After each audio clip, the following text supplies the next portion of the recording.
Assalamualaikum warahmatullahi wabarakatuh. Alhamdulillahilladzi faddalana ala katsirin min ibadihil mu'minin. Asyhadu an la ilaha illallah wa asyhadu anna Muhammadan abduhu wa rasuluh. Amma ba'du. Jamaah salat subuh yang dirahmati oleh Allah Subhanahu wa taala. Perkenankanlah kami di pagi kali hari ini akan menyampaikan salah satu hadis dari Rasulullah sallallahu alaihi wasallam yang bertemakan mukmin pembaca Al-Qur'an bagaikan buah utrujah.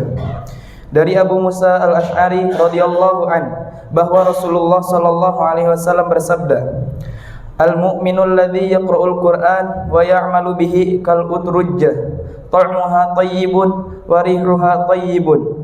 Wal mu'minul ladzi la yaqra'ul Qur'an wa ya'malu bihi kat-tamrah, ta'muha thayyibun wa la riha laha. Wa mathalul munafiqil ladzi yaqra'ul Qur'an kar-raihanah, rihuha thayyibun wa ta'muha murrun. Wa mathalul munafiqil ladzi la yaqra'ul Qur'an kal-handhalah, ta'muha murrun aw khabithun wa rihuha murrun." Yang artinya, permisalan orang yang membaca Al-Quran dan mengamalkannya adalah bagaikan buah utrujah, rasa dan baunya enak. Orang mukmin yang tidak membaca Al-Quran dan mengamalkannya adalah bagaikan buah kurma, rasanya enak namun tidak beraroma. Orang munafik yang membaca Al-Quran adalah bagaikan raihanah, baunya menyenangkan namun rasanya pahit. Dan orang munafik yang tidak membaca Al-Quran bagaikan buah hanzalah atau pare, rasa dan baunya pahit dan tidak enak. Hadis riwayat Bukhari. Di dalam hadis di atas dijelaskan tentang 4 macam buah sebagai perumpamaan seseorang dalam membaca Al-Quran. Yang pertama, seorang mukmin yang rajin membaca Al-Quran diibaratkan sebagai buah utrujah, buah yang aromanya wangi dan rasanya enak karena jiwa pembacanya bagus, hatinya baik, dan ia juga mampu memberi kebaikan kepada orang lain. Yang kedua, sedangkan seorang mukmin yang tidak membaca Al-Quran bagaikan buah kurma, buah yang memang enak rasanya tapi tidak memiliki aroma wangi. Yang ketiga, sementara itu perumpamaan orang munafik namun rajin membaca Al-Quran diibaratkan sebagai buah raihanah, yakni buah yang aromanya wangi namun rasanya pahit.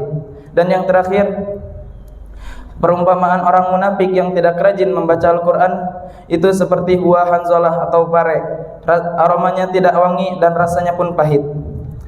Ibnu Hajar mengatakan bahwa buah utrujah merupakan buah yang baunya wangi, rasanya lezat, bentuknya besar dan enak dilihat, warnanya kuning terang menyenangkan mata, sedang teksturnya lembut membuat setiap orang ingin memakannya. Seperti itulah mukmin yang membaca Al-Quran.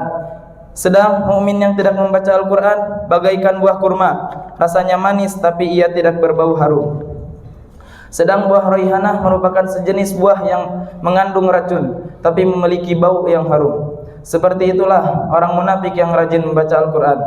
Sedangkan orang munafik yang tidak membaca Al-Quran ibarat buah hanzalah, aromanya tidak wangi dan rasanya pahit. Golongan terakhir ini merupakan kelompok yang tidak merasakan manisnya iman.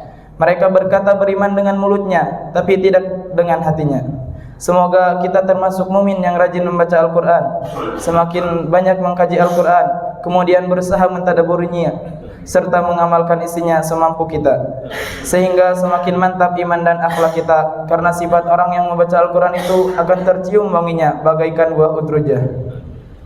Jamaah salat subuh yang dirahmati oleh Allah Subhanahu wa taala, mungkin hanya ini yang dapat kami sampaikan sebelum kita akhiri pembacaan hadis di pagi kali hari ini. Alangkah baiknya kita bermunajat kepada Allah Subhanahu wa taala.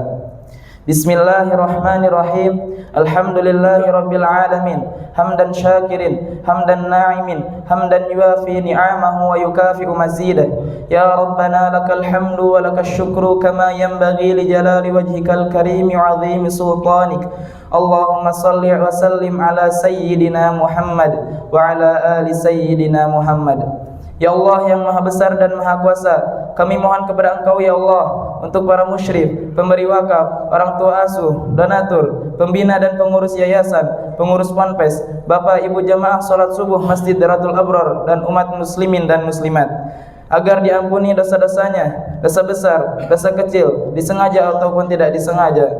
diberi hidayah agar dapat melaksanakan semua perintah-Mu dan meninggalkan semua larangan-Mu, diberi kesehatan agar bisa istiqomah dalam melaksanakan ibadah baik yang wajib maupun yang sunnah, diberi rezeki yang luas dan berkah agar mau berbagi kepada anak yatim dan duafa dan perjuangan Islam, diberi kemampuan bisa bersabar jika menerima musibah dan pandai mensyukuri kenikmatan, diberi keturunan yang qurrata a'yun, keturunan yang solih dan salihah. Rabbana atina fid dunya hasanah wa fil akhirati hasanah wa qina adzabannar. Subhana rabbika rabbil izzati amma yasifun wa salamun alal mursalin walhamdulillahi rabbil alamin.